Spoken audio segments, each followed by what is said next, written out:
Greetings everyone, Brett here with Hammerhead Model Making, and on this episode we're going to be taking a look at the Supermarine Spitfire Mark 1A in 1/72 scale. Now this is a kit that I've built quite a few times in the past, and I really enjoy it. It's pretty simple, straightforward, but it does give you a little bit of ground to do some customization, and that's what we're going to be doing on this build. Do you have some aftermarket for it, some custom paint masks, and we're going to be doing some scratch building. But before we get into that, I do have a special shout out to give to some viewers of the channel.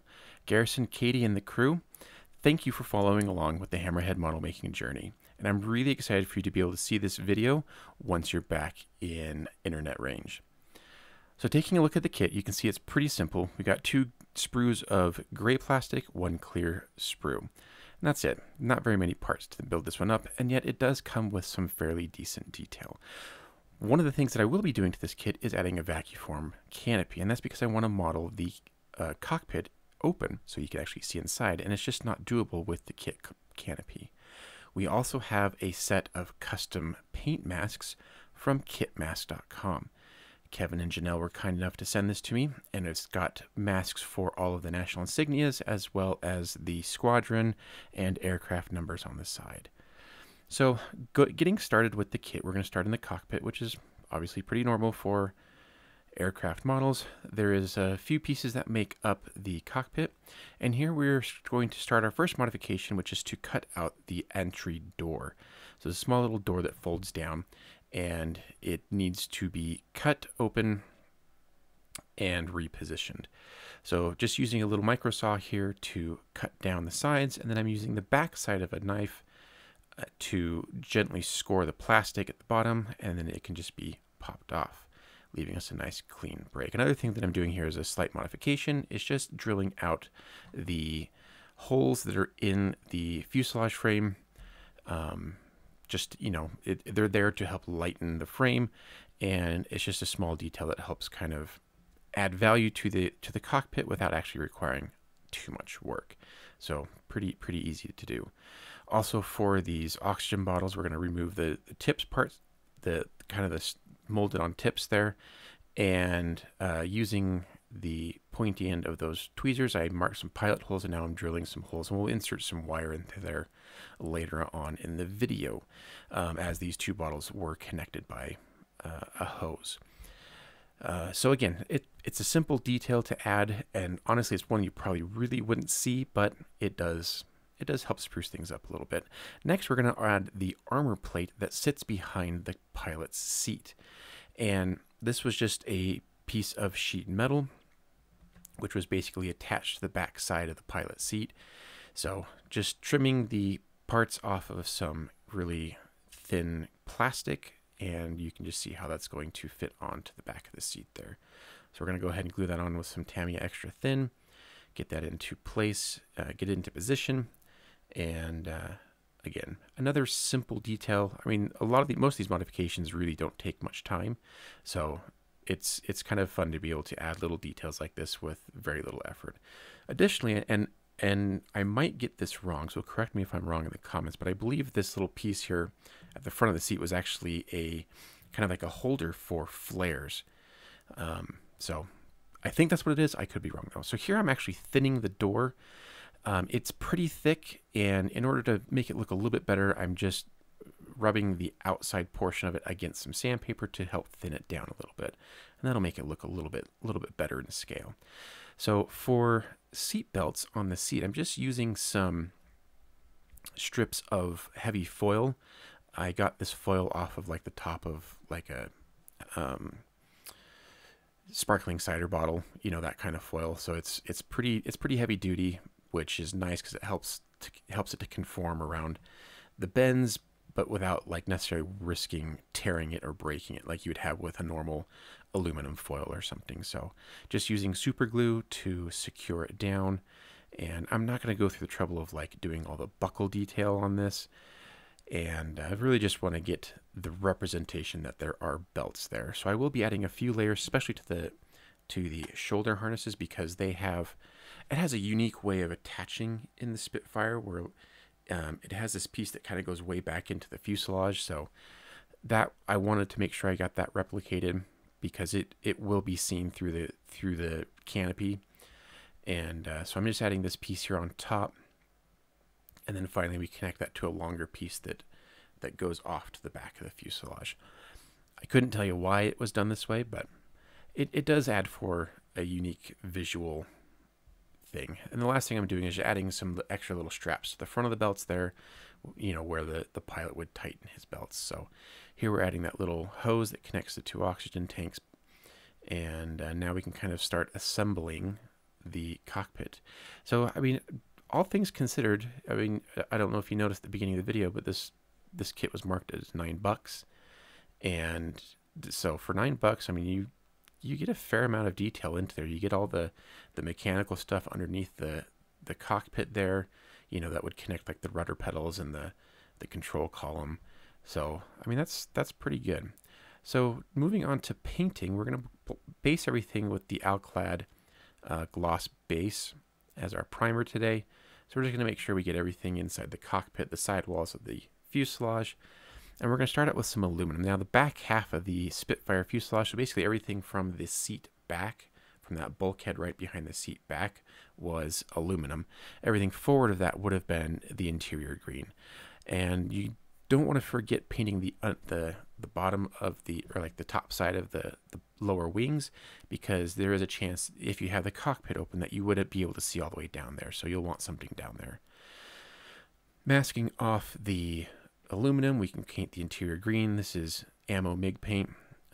They just mark it as interior green, but this is more of like the British interior green as opposed to like the US interior green. So just going around, make sure we're getting all of our parts painted and getting a nice good coat on everything.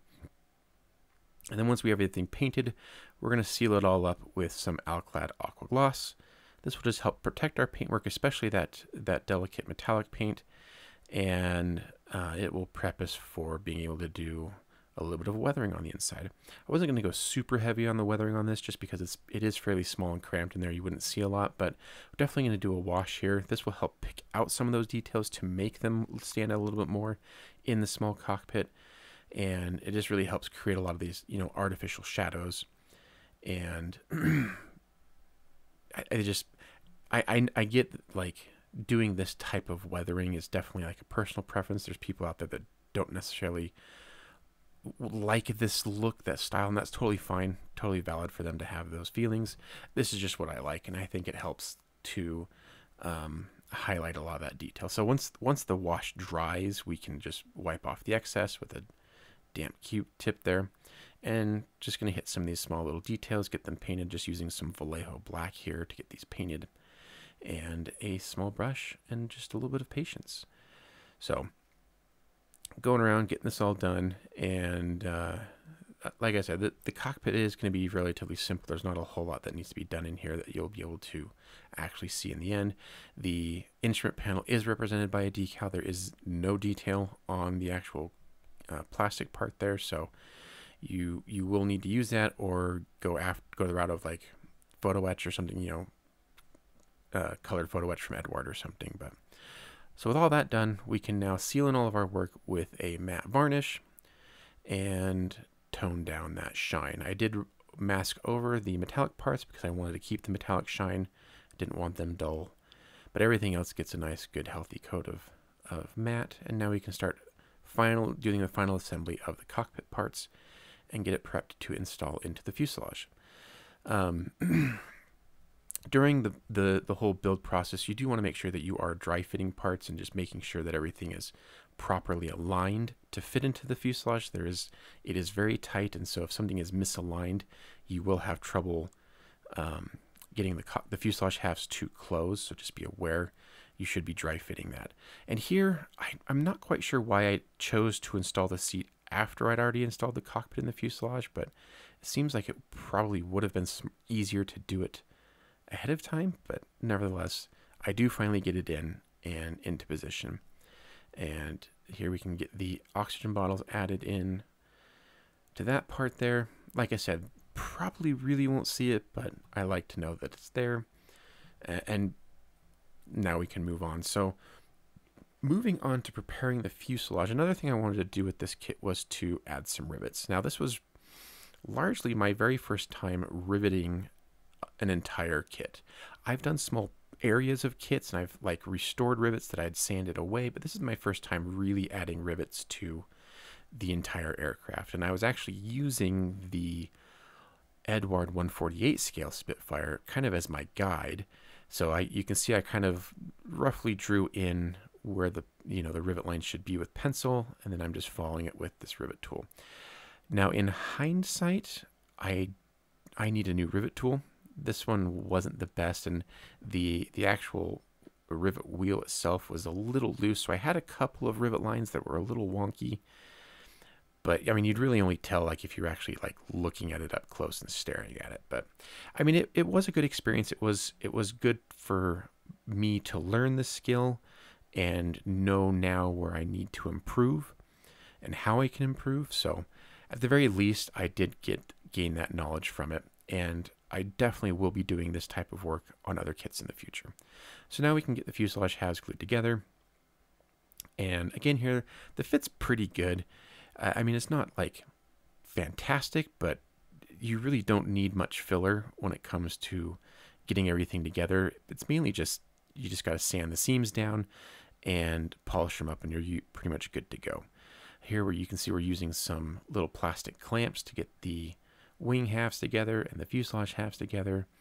And then finally we can get the wings attached to the fuselage. Now the fit here, the actual joint between the fuselage and wings is really nice, and doesn't really need a lot of work there. So here I'm going to show you just a quick breakdown on how I do my sanding seams.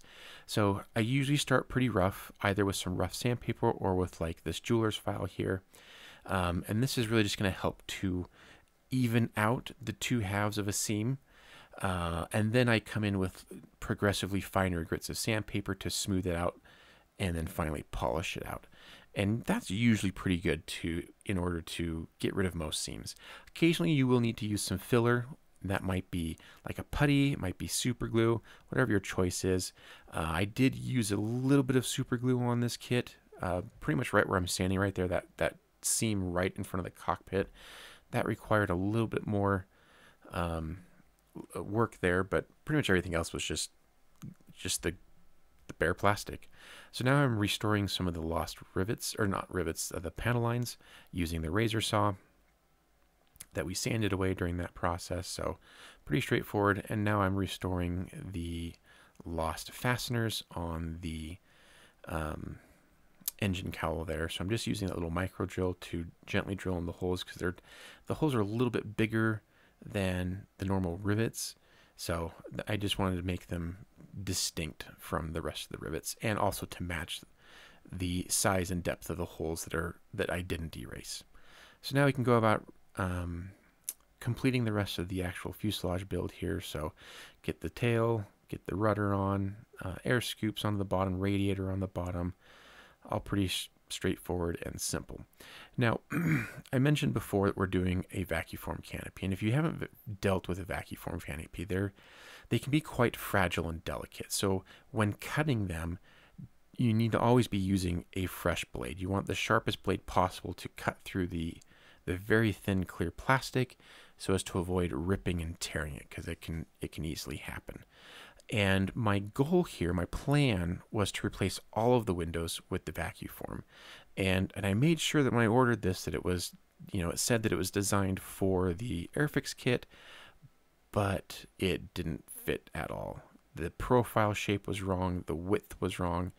It was kind of tragic. So I ended up cutting up the kit plastic so that I could use the front windscreen from the kit part and the little window in the back from the kit part, but I would end up using the vacuform canopy for like the main center canopy portion.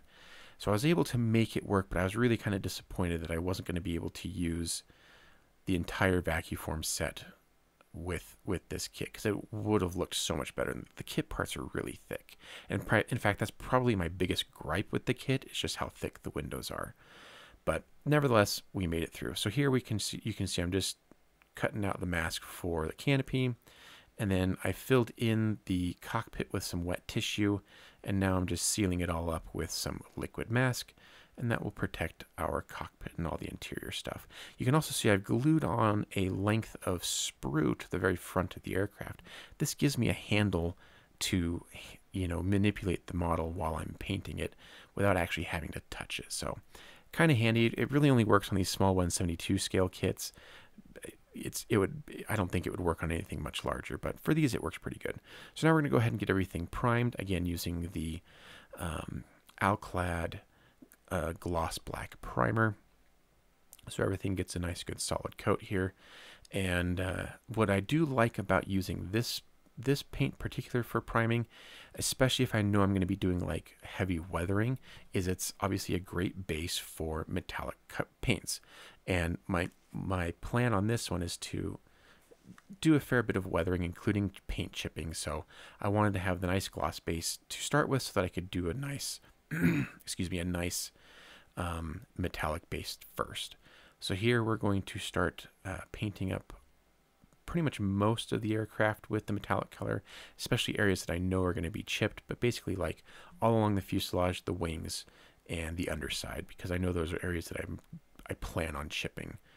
And so we're just going to give everything a nice good coat. I definitely find that the Alclads go on, you want them to go on thin, in multiple thin coats as opposed to like laying it on in one thick coat. It'll work out better for you. Now we're getting out the liquid mask again, and we're going to use this to create our chipping effect, essentially. So we're going to apply the liquid mask where we want the aluminum color to be showing through in the final build. And so concentrating along the walkways, along the access panels for all the guns, places like that. And now getting on to painting, we're going to start on the underside. We are using the Vallejo colors here, the sky color. And so we're just laying this on in a couple thin coats, get a nice, build up a nice coverage here. And I really like this color. And in fact, I love this version of the Spitfire Mark I, where they had the sky color underside and then the two-tone camouflage on top. I didn't necessarily care when they had like the white wing, black wing, and then sometimes they had metallic, sometimes they didn't. I didn't care for those as much. I really like the sky type. So this is probably one of my favorite British camouflage paint schemes ever. So now we've moved on to the dark earth color, and we're going to go ahead and give the upper side a nice good overall coat. I have masked off the underside just to protect that from any overspray. And then now I'm going to go through and do a little bit of post shading here using just a slightly lightened version of the base color. Just basically just added a tiny drop of white and a tiny drop of yellow. And just kind of going through and hitting up some of these panels. I really wanted the color to look worn and distressed. The overall effect that we were going for there on this kit was to have like a really battle-weary Spitfire, kind of towards the end of Battle of Britain and been through a lot. So now I've masked off the dark earth color to display the dark green color. As for the camouflage pattern, just using some blue tack here.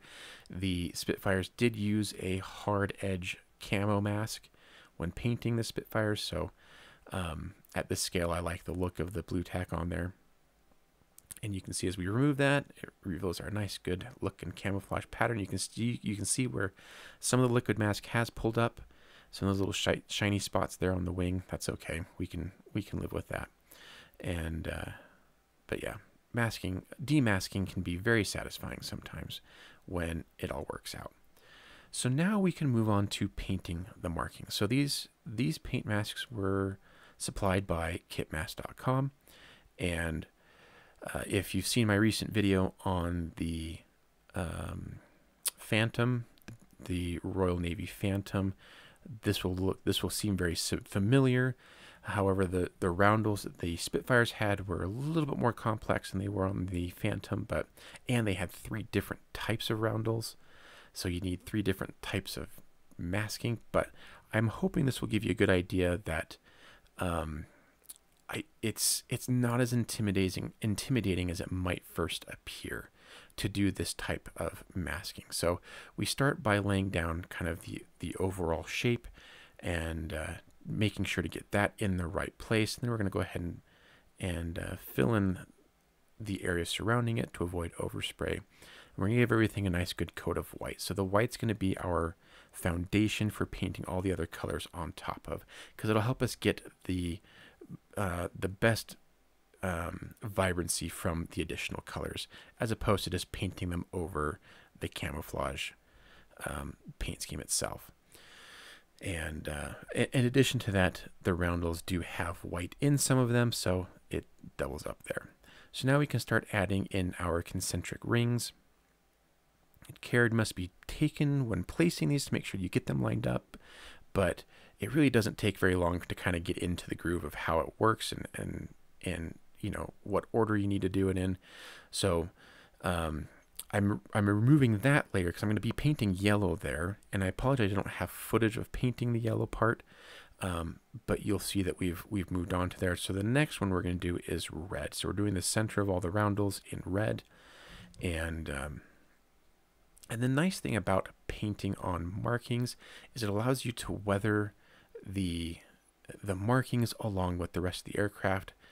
If you primarily use like painting as your weathering, you know, like this type of painting, not necessarily like oil painting, because obviously you can oil paint and weather over decals, but I feel like this gives the markings much more conformity with the overall effect you're going on the paint job. So now we've painted the yellow, the red, and now we can move on to the blue. So we're doing a lot of like, we're putting masks on, we're taking masks off, painting different areas, but you do get the hang of it pretty fast, and it goes pretty quickly once you kind of work out the order of operations that you need for doing this. So, but I think the effort is well worth it. And as we remove the tape here and the masks, I think you'll agree that they look good. And even, I mean, we're dealing with 172 here, so you know, stuff like this can't even be done at 1/72 scale. And you know, I even requested that we do the aircraft numbers, you know, basically the registration number on the aircraft, and it's tiny, it's so small, but the great folks over at Kitmasx, they can make it work and make it look good. So it's really fun to remove all this masking and, you know, finally see all these markings on there and just how great they're looking. So now we can do the squadron codes. And again, these look, the masking here was great and easy to apply and easy to remove, which is another thing. Like, I like the mask because oh yeah, here's those numbers, so they look pretty good. But I like how the masks, they go on, they stick on, and they stay on.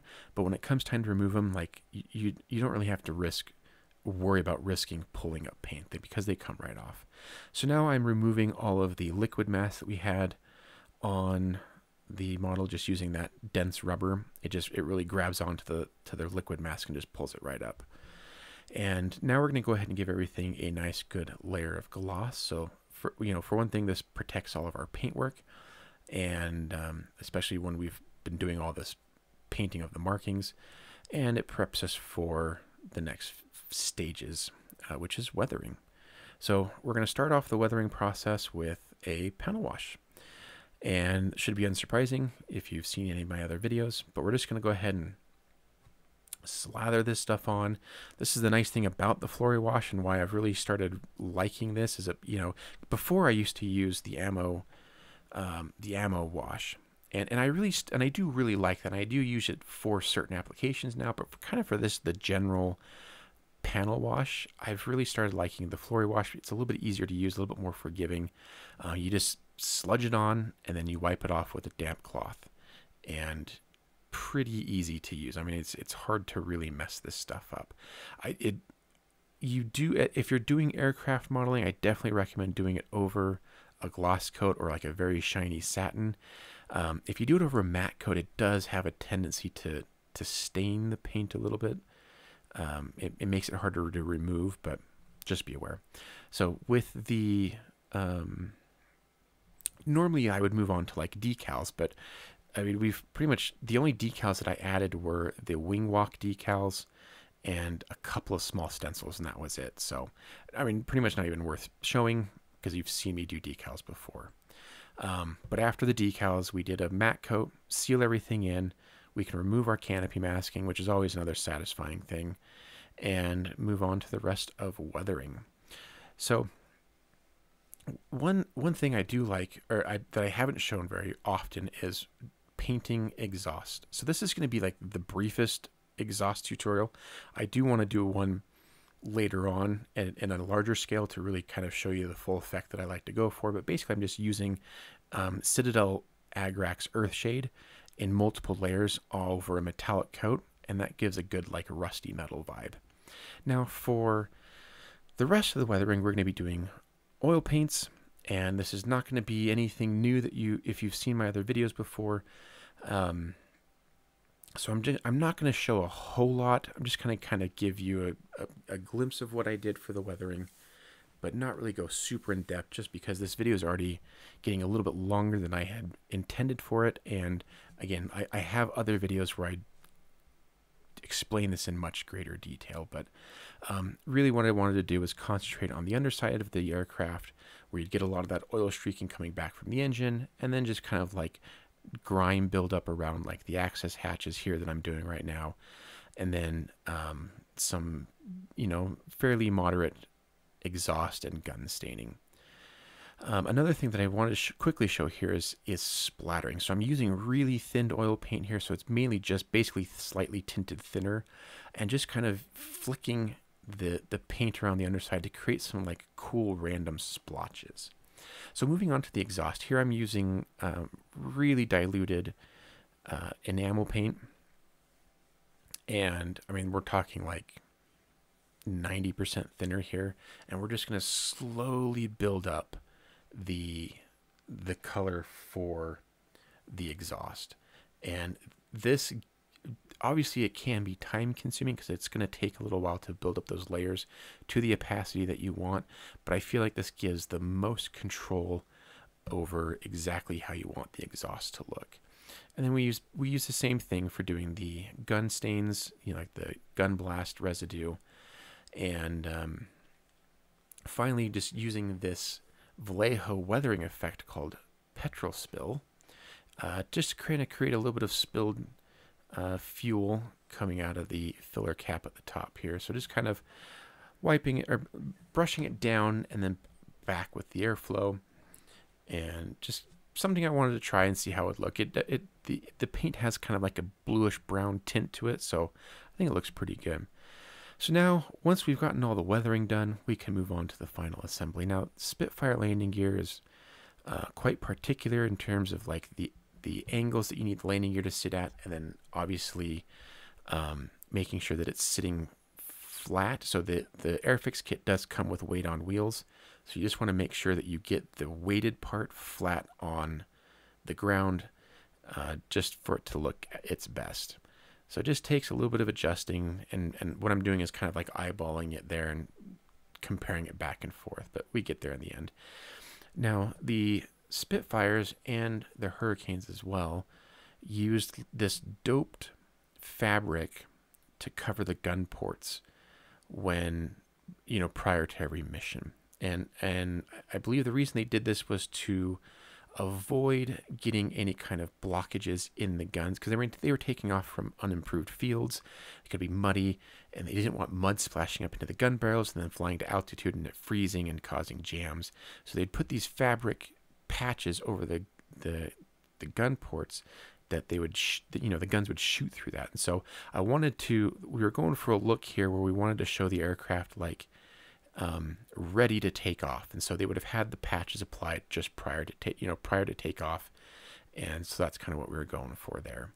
So that's why I waited till the very end to apply those decals, because I want them to look like they had been applied on over everything else. So getting the last little details on here, we're gonna hand paint some of these details. The Ammo MIG paint, or the Vallejo paint, sorry, the model air paint. If you're gonna brush paint it, it's going to require a couple layers to build up the opacity, but we do get there at the end. And then finally, we're going to use some easy line here to represent the radio antenna. So I drilled a tiny little hole in the spine of the aircraft there that I inserted the thread into with a little bit of super glue. Once that part dries, I can tack it into place on the radio mast. Again, once that dries, which doesn't take very long, we can attach it to the back of the rudder here. And we're just using a little bit of super glue here. And then I have actually pre-soaked the thread in accelerant. So the goal being that the accelerant would catch the glue and it would dry pretty quickly, and I wouldn't have to worry about messing around with it too much longer than what I'm doing here. But once it's on there, there we go. It's secure, and then we can clip off the excess just using my clippers. So final detail we need to add and paint is the pitot tube underneath the wing. And again, we're just going to hand paint the details. When it's such a small part, it's hard to airbrush that. So for the final kit, I did put it on a little base here, and I took some of the pilot figures, built up some quick little chairs to make them look like they were just, you know, ready to go to their next sortie, just waiting for the call to take off. So this was a fun little kit, and it was a good exercise for me to practice some skills like riveting, and as well as painting markings. It's really something that I want to do more of on more of my kits going in the future, is painting the markings. I just feel like the results are much better overall than decals, although there are some decal brands out there that are really good and you can get great results with it. I'm not trying to knock using decals. I just, as a personal preference, I want to start painting markings more than I do already. But yeah, like I said, this was a fun little build. It was a little bit of challenging because I had to do some really small scratch building, figure out the canopy situation, all that stuff, but it was very rewarding in the end. So if you've made it this far, I appreciate it. Thank you for watching. Thank you for supporting this channel. If you like what you're seeing and you haven't yet subscribed, I would ask that you'd please consider subscribing. It would help me out, and it just makes it easier for me to get content out to you as well. If you want to help support the channel further, consider joining my Patreon. There's information down below. And I would like to acknowledge my current patrons right now. Thank you, everyone that supports me so far. I really appreciate it. It really helps me to be able to make this channel and, you know, bring you this content. And I really enjoyed it, and I really appreciate it. So thank you, and we'll see you on the next video.